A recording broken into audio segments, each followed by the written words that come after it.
Donald Trump ने ऐलान किया कि ईरान और इसराइल के बीच पूरी तरह से सीज फायर पर सहमति बन गई है।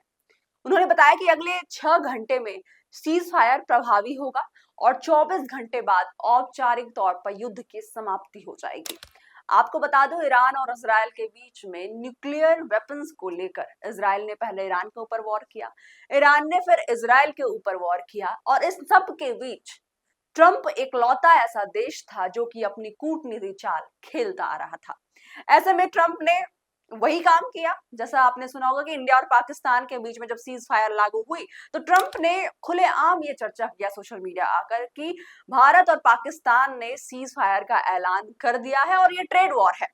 हालांकि भारत ने अपनी तरफ से बिल्कुल इस बात को खराजा, लेकिन आपको चलो हम ये भी बताते हैं कि अमेरिका के प्रेसिडेंट जेडी वेंस ने क्या कहा।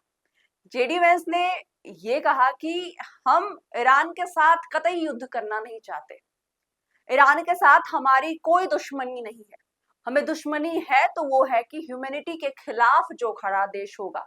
और ईरान जैसे देश जब न्यूक्लियर प्रोग्राम को लॉन्च करता है तब अमेरिका जैसे देश स्टैंड लेना चाहते हैं। अमेरिका के राष्ट्रपति डोनाल्ड ट्रंप ने अचानक से ट्वीट करते हुए बताया कि कांग्रेचुलेशन, मतलब पीसफुल वातावरण हम बनाए रखना चाहते हैं। उन्होंने बताया कि दोनों देश मिडिल ईस्ट में शांति बहाल करने के लिए राजी हो गए हैं। उन्होंने कहा कि इस फैसले से मिडिल ईस्ट में शांति और स्थिरता बहाल होगी। साथ ही उन्होंने दोनों देशों के लिए सीज फायर के लिए बधाई भी दी। इसके साथ साथ आपको ये भी बताएं कि अमेरिकन मिसाइल और ड्रोन ने सबसे पहले ईरान के ऊपर अटैक किया, फिर ईरान ने जवाब में कतर में जो अमेरिका की एयरवेस है जहां पर उनकी मिलिट्री फोर्सेस है, ईरान ने भी हमला की। और उसके बाद क्या बातचीत हुई न्यूक्लियर वेपन्स को लेकर ये अभी सामने नहीं आया है, लेकिन डोनाल्ड ट्रंप की तरफ से ये ट्वीट के जरिए बताया गया है कि 12 दिन के बाद ये युद्ध 6 घंटे के बाद औपचारिक तौर पर अपनी अपनी जगह पे वापसी लेगी। डोनाल्ड ट्रंप ने अपने social media platform truth social पर पोस्ट करते हुए लिखा, सभी को बधाई, ईरान और इजराइल के बीच पूरी तरह से सीज फायर। मतलब इसके बाद अगर ये बातचीत हुई है तो ईरान और इजराइल एक दूसरे पर हमला नहीं कर सकता है। सीज फायर 6 घंटे के भीतर शुरू होगा और पहले ईरान को इसका पालन करना होगा।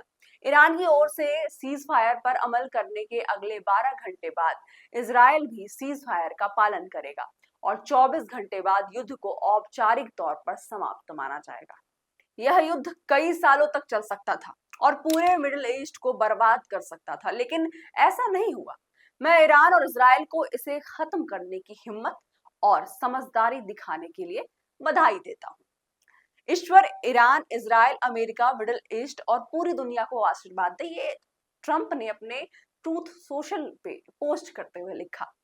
अब इस पर इजराइल की ओर से प्रतिक्रिया ये थी कि अगर ईरान हमला करता है तो जवाबी कार्रवाई हम भी करेंगे। और यही बात ईरान के भी मंत्री ने, सुप्रीम लीडर ने कहा है कि अगर इजराइल ऐसा करता है तो हम पलटवार जरूर करेंगे।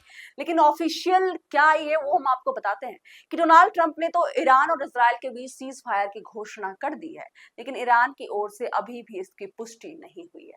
हालांकि ईरान के विदेश मंत्री सईद अब्बास अरागची ने कहा है कि अगर इजराइल ने अपना सैन्य अभियान बंद कर दिया तो वो भी जवाबी कार्रवाई नहीं करेंगे और ये आपसी संबंध और ये आपसी मेल विचार के बाद ही हुई होगी। सईद अब्बास अरागची ने एक्स पर पोस्ट करते हुए कहा, अगर इजराइल अपना अवैध आक्रमण रोक लेता है तो ईरान की ओर से भी कोई प्रतिक्रिया जारी रखने का इरादा नहीं है। अभी तक युद्ध विराम या सैन्य अभियानों की समाप्ति पर कोई समझौता नहीं हुई है। हालांकि इजरायली शासन अगर ईरान के समयानुसार सुबह 4 बजे से हमला रोक देता है तो हमारी ओर से भी कोई जवाबी कार्रवाई नहीं होगी। ये दोनों देश के बीच में जो सीज फायर आया है उसके पीछे अमेरिका का क्या कूटनीतिक चाल है? ईरान और इजराइल क्या इस युद्ध को विराम देता है या फिर इजराइल अपनी बातों पर अड़ा रहेगा?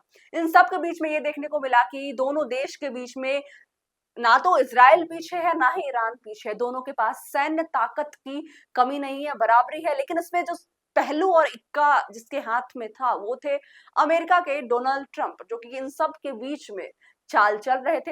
लेकिन इसके पीछे क्या बातचीत हुई है ईरान की तरफ से और इजराइल की तरफ से, वो आने वाले समय में पता लगेगा। मैं हूं अनीशा, आते रहूंगी ऐसे खबर के साथ। तब तक के लिए नेक्स्ट जेन ब्रॉडकास्ट के साथ आप बने रहें।